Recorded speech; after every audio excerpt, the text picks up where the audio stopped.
बिस्मिल्लाहिर्रहमानिर्रहीम। अस्सलाम वालेकुम। आप यूट्यूब चैनल देख रहे हैं और मैं हूं हसन चीमा। नाजरीन, आज बात करते हैं कि किस तरह इसराइल ईरान के अंदर घुसकर अपने टारगेट्स को इतनी आसानी के साथ निशाना बना लेता है।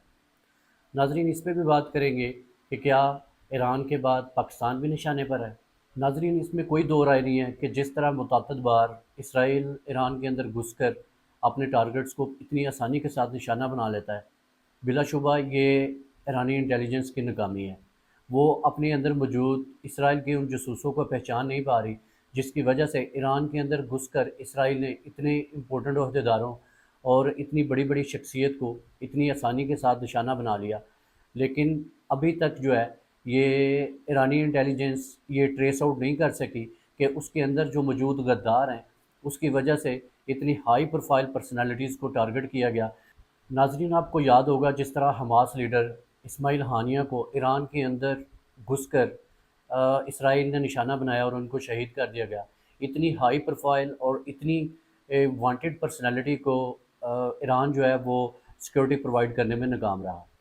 नाजरीन, आपने ये भी सुना होगा कि ईरान के जो प्रेसिडेंट थे, एक्स प्रेसिडेंट इब्राहिम रईसी साहब, उनका हेलीकॉप्टर भी जो है वो तबाह कर दिया गया।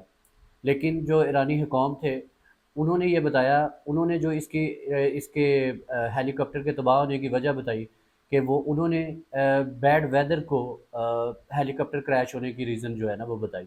लेकिन नाजरीन, बहुत सारे लोगों की राय जो थी वो उस टाइम भी डिफरेंट थी कि ये प्रेसिडेंट का जो हेलीकॉप्टर है, ये बैड वेदर की वजह से जो है वो क्रैश नहीं हुआ, बल्कि इसको भी इसराइल ने जो है वो टारगेट किया है।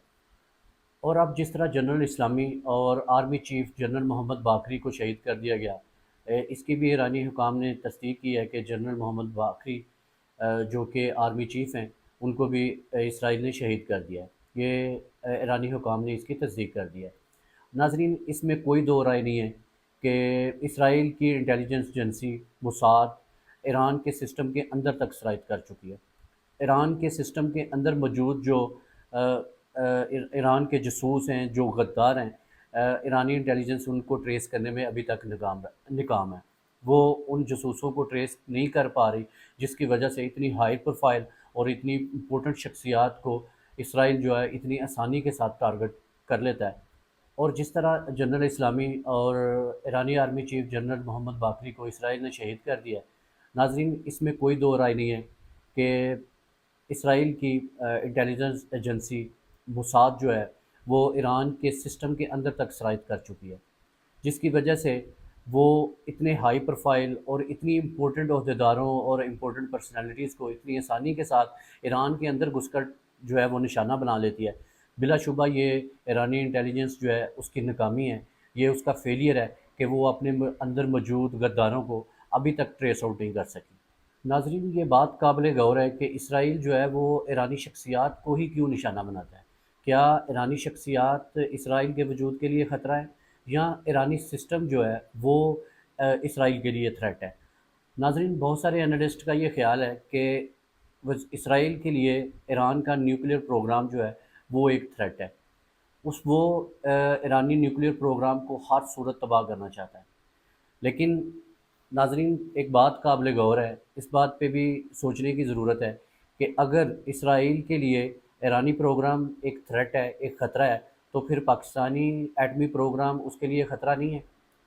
ये बात भी जो है वो बहुत सारे एनालिस्ट जो हैं वो इस पे अपनी अपनी राय दे रहे हैं कि इसराइल जो है उसके लिए पाकिस्तान भी जो है वो उतना ही ख़तरनाक है जितना कि ईरान है। तो नाजरीन, क्या पाकिस्तान का न्यूक्लियर प्रोग्राम जो है वो इसराइल की आंखों में नहीं खटक रहा? अभी रिसेंटली मार्के ये जो अभी इंडिया के साथ पाकिस्तान का मार्का हुआ है, इसमें भी जो वज़ीर-ए-आज़म साहब हैं उन्होंने फरमाया था कि हम बेवक्त वक्त इंडिया और इसराइल दोनों के साथ मुकाबला कर रहे हैं। नाजरीन, इसराइल के वज़ीर-ए-आज़म नेतन्याहू का भी बयान जो है वो ऑन रिकॉर्ड है। वो भी कह रहा था कि हमारे दो टारगेट्स हैं, एक तेहरान है और दूसरा इस्लामाबाद है।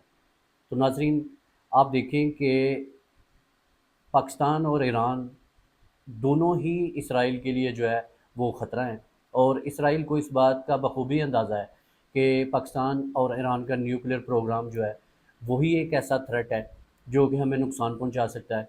बाकी अरब ममालिक में किसी के पास इतनी कैपेसिटी नहीं है कि वो इसराइल का मुकाबला कर सकें।